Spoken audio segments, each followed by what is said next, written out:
74 жаштагы Улча Жумасултанова пенсия көтөрүлөт деген маалыматты угуп, шаардык социалдык фондго каражатын эсептетүү үчүн келген. Пенсионер 30 жылдык өмүрүн медицинага арнап 400 сом менен пенсияга чыкканмын дейт. Учурда 10 000 сомдон ашуун каражат алат. Соңку камсыздандыруу бөлүгүнүн жогорулашы менен 1200 сомго жакын каражат кошулат деп турат. Карыя ден соолугунан мүмкүнчүлүгү чектелген баласын карагандыктан пенсияга көз карандымын дейт. Продукта кымбатчылык болуп атат. Бардык баскан турганын мен мисалы мына таяк менен такси менен жүрөм. Эми ошо пенсия деле жетпейт балам. Мен колумда да инвалид балам бар. Ошол үчүн азыр соцфондко келген себебим ошол. 15-20 күнгө эле жетет. 10 күн, 1 айга да пенсия жетпей калат.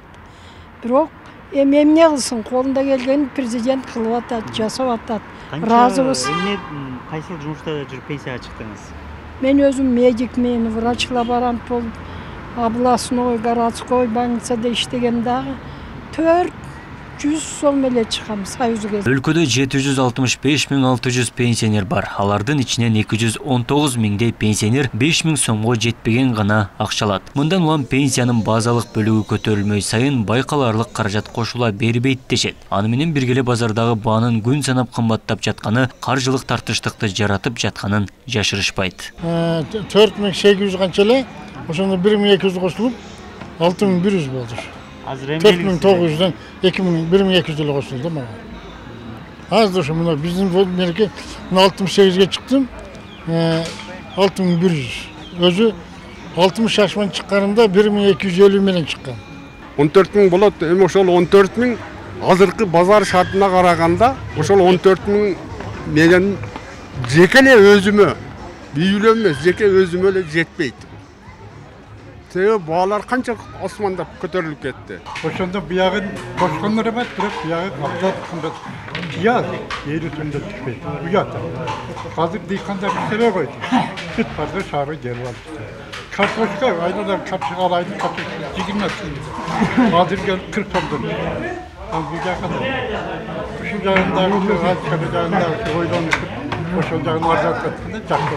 Социалдык фонддун эсептөөсү боюнча 30 000 сомго чейинки пенсиянын камсыздандыруу бөлүгү орточо 38% түзөт. Бирок 500 сомдон кем эмес өлчөмүндө көбөйөт. Бул үчүн фонддон 3,9 миллиард сом каралган. Мындай пенсиялардын орточо көлөмү жогорулагандан кийин 9354 сомду түзөт. Бул пенсиянын азыркы өлчөмүнөн орто эсеп менен 1692 сомго көп. Жогорулатуунун так суммасы ар бир жарандын пенсиясынын камсыздандыруу бөлүгүнүн өлчөмүнө жараша болот. Пенсия өзү негизинен 3 бөлүктөн эсептелет да. Биринчи бөлүгү базалык бөлүгү деп аталат.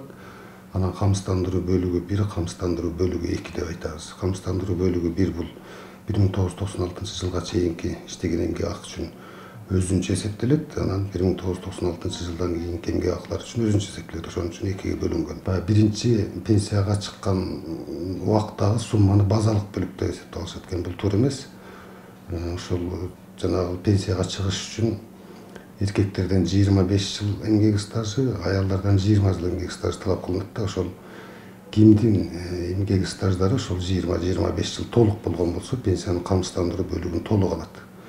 Эгер ошол жылдарга жетпей калган болсо, эменин пенсиянын базалык бөлүгүн, ошол жылдарга жетпей кала турган болсо, пенсиянын базалык бөлүгү толук алынбай калат. Ошол канча жыл иштеген болсо, ошого пропорционалдык карап эсептелип калат да.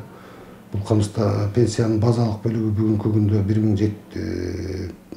3170 сомго барабар. Учурда социалдык фонддон 90 миллиард сом пенсияга чегерилип турат. Ал эми 6 айда эле 38 774 адам пенсияга чыккан. Өлкөдөгү инфляциянын агымына жараша республикадагы бардык социалдык төлөмдөр өткөн жылы 50%га чейин көтөрүлгөн. Бирок каражаттын көлөмү базар баасындагы өсүшкө жана жашоо минимумуна туура келбей турганын статистикалык комитет жарыялап келет. Абдумалик Базарбаев, Азам Бузуреков, ОШТБ. Эми быйылкы мына 1 октябрдан индексация болот деп бардык массалык маалымат каражаттарында айтылып атат. Бул эми баягы проект, азырынча официалдуу документ жок. Чыга элек. Жакынкы күндөрдө келип калса керек күтүп атабыз. Ошол баягы маалыматтарга караганда быйыл пенсиянын камсыздандыруу бөлүгүнө 38% кошулат деп ушундай сөздөр болуп атат. Эгер ошондой боло турган болсо, мына азыртан эми буга чейин дагы пенсионерлер келип бизден сурап атышат. Ошого пенсионерлерге түшүндүрмө берип коюшубуз керек. Бул пенсиянын камсыздандыруу бөлүгүнө гана кошулат 38%. Анан пенсия өзү негизинен 3 бөлүктөн эсептелет да. Биринчи бөлүгү базалык бөлүгү деп аталат. Анан камсыздандыруу бөлүгү 1, камсыздандыруу бөлүгү 2 деп айтабыз. Камсыздандыруу бөлүгү 1 бул 1996 жылга чейинки иштеген эмгек акы үчүн өзүнчө эсептелет. Анан 1996 жылдан кийинки эмгек акылар үчүн өзүнчө эсептелет. Ошон үчүн экиге бөлүнгөн.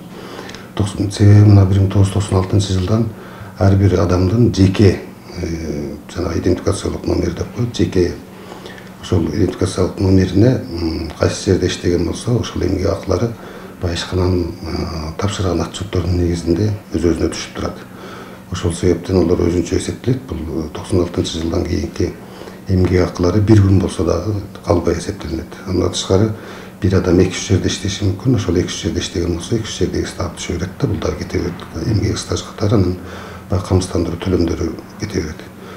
1996 жылга чейинки камсыздандыруу бөлүгү бул ошол 96 жылга чейин иштеген 5 жылдык катар баягы үзгүлтүксүз иштеген айларын алып туруп, ошонун орточо суммасын чыгарып өзүнчө эсептелет. Анан кээ бирлери түшүнүп алат, пенсионерлер 5 жыл үзгүлтүксүз десе бир жерде иштеш керек деп. Бир жерде эмес, бул ар кыл ишканада болсо дагы баягы ортосунда перерыв болуш керек эмес да, орусча айтканда.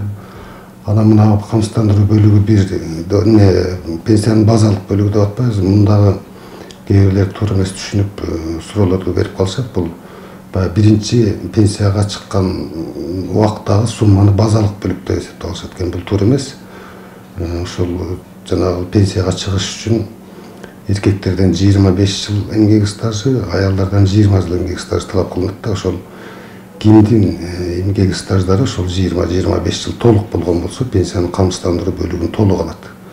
Эгер ошол жылдарга жетпей калган болсо, эменин пенсиянын базалык бөлүгүн, ошол жылдарга жетпей кала турган болсо, пенсиянын базалык бөлүгү толук алынбай калат. Ошол канча жыл иштеген болсо, ошого пропорционалдуу карап эсептелип калат да.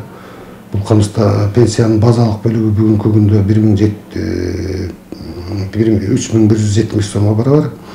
Ошондо мисалы үчүн аял адамдардын пенсияга чыккандагы талап кылынган эмгек стажы 20 жыл болсо, эгер 10 жыл болуп кала турган болсо, бул жана пропорционалдуу эсептелет деп атпаймынбы? Ошол пенсиянын базалык бөлүгү жана 3170 сомдун жарымын гана алып калат да. Ошого мындай азыркыдай пенсияга 1-октябрдан баштап кайра эсептөөлөр болуп, же болбосо индексация жүргөндө ошол жерден дагы көпчүлүгү адашып калат да. Анан кийин бизге келип, сен туура эмес эсептепсиңер силер, мага эмне аз же көп деп ушундай болуп калат да. Ошон үчүн ушундай түшүнүк бергениңиз жакшы болот.